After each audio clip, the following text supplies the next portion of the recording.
तुम जानिच आज आम पुओ इंटरव्यू देवाक जाइछि खाली भगवान को डाकुची आज तार कोन चाकरीटा हे जाऊ। आज मो चाकरी एडवांस पैसा रे मो बापा माँ को ड्रेस हलक आनी कथा जानले से बहुत खुशी हे।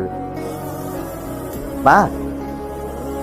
भगवान को दया मोर चाकरीटा हो गला आ कंपनी मते 5000 टका एडवांस देछि आ देख से पैसा रे मु कोन आनी तो पई नुआ साड़ी खंडे आनी आ बापा तम पई ए नुआ ड्रेसटा आनी 25 वर्ष पर सार्ट साड़ी खंडे आनी को हम ऊपर दया कर रखो ए सब मान लो 25 वर्ष पर मु निज रोजगार टंका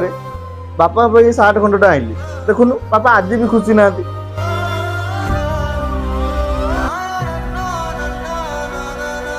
पुओटा केते खुशी रे ता प्रथम दरमा रे कोन टिके आम पई